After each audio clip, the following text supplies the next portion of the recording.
dengan arti rukun yaitu sesuatu yang menunjang.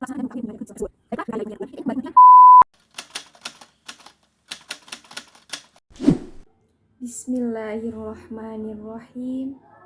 Assalamualaikum warahmatullahi wabarakatuh.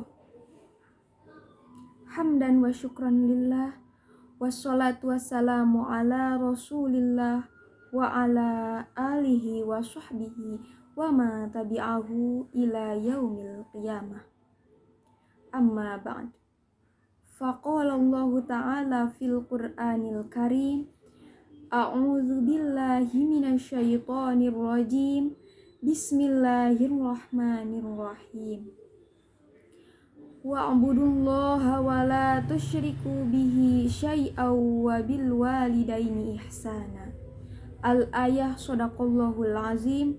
Allahumma arhamna bil Qur'an. Faqala an-nabiyyu sallallahu alaihi wasallam, al-ihsanu an ta'budallaha ka'annaka tarahu fa illam takun tarahu fa innahu yaraka.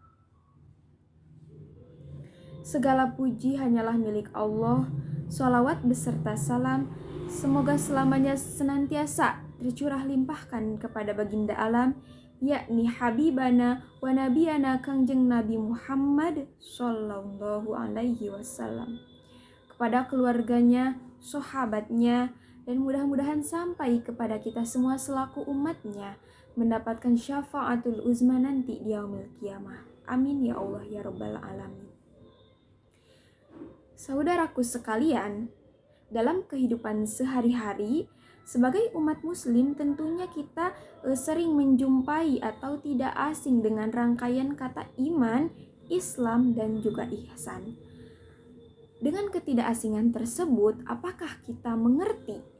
Apakah kita memahami atau kita hanya sebatas mengetahui? Secara pengertian, lugoh, dan istilah ketiganya mungkin kita cukup familiar, apalagi mengenai rukun iman dan rukun Islam.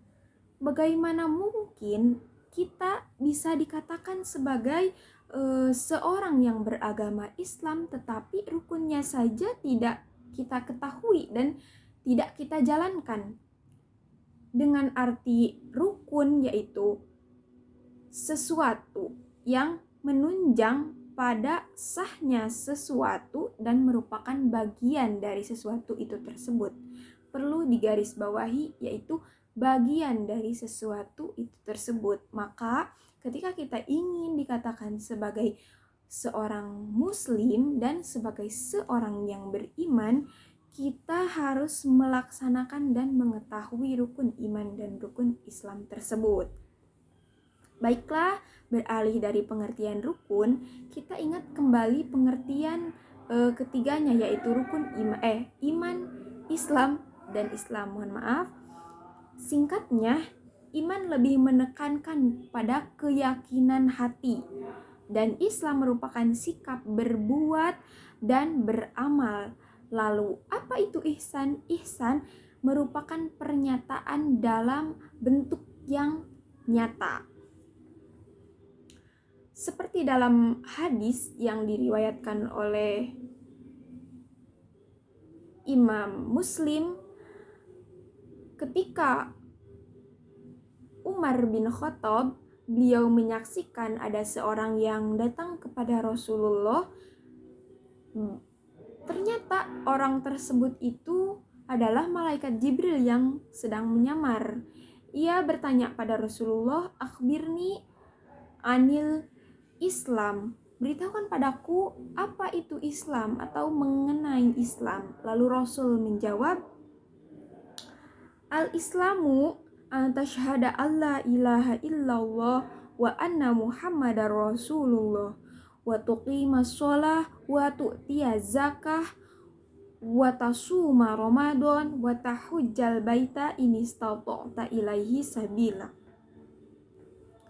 Rasul menjawab, yang disebut Islam itu adalah ketika kamu bersyahadat kepada Allah dan Nabi Muhammad SAW, lalu menegakkan sholat dan membayar zakat atau menunaikan zakat, melaksanakan saum di bulan Ramadan, dan melaksanakan ibadah haji ketika kamu mampu.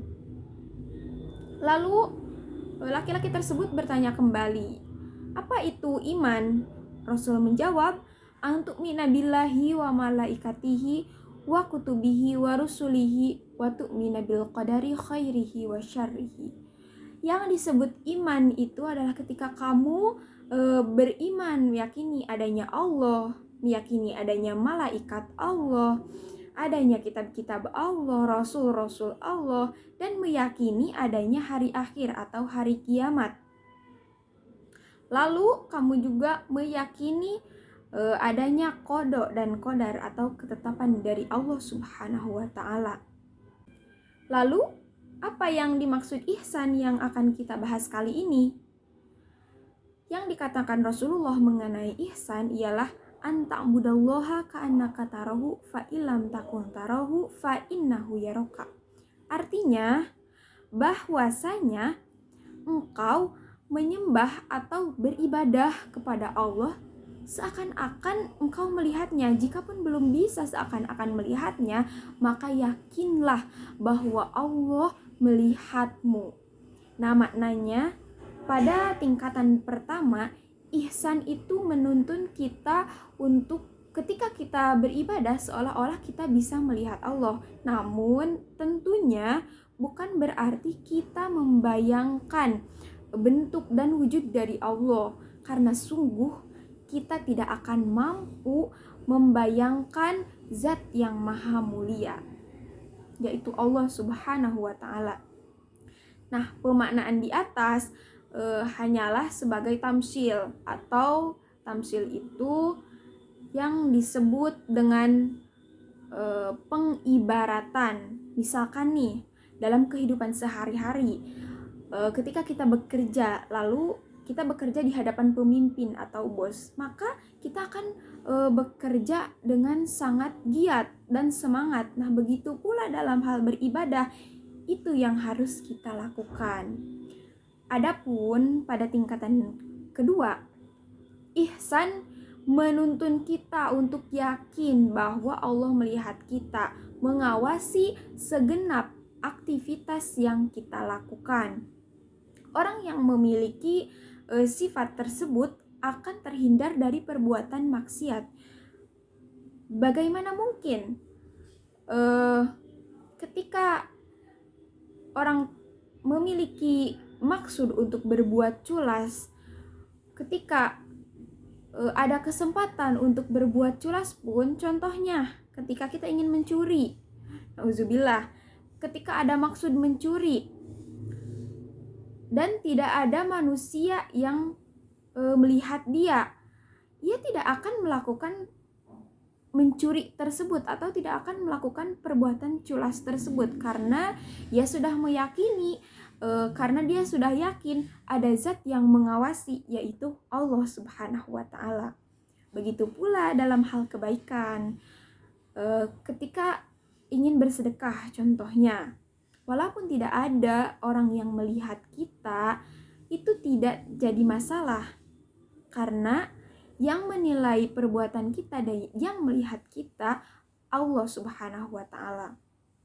Sikap muraqabatillah itu atau merasa dekat dengan Allah yang harus kita tanamkan, karena itu akan menjadikan diri kita benar-benar menghamba kepadanya, sehingga ketika kita ada masalah nantinya atau kita menemukan kesulitan nantinya, yang akan kita hampiri, yang akan kita mintai pertolongan itu hanya Allah Subhanahu wa ta'ala.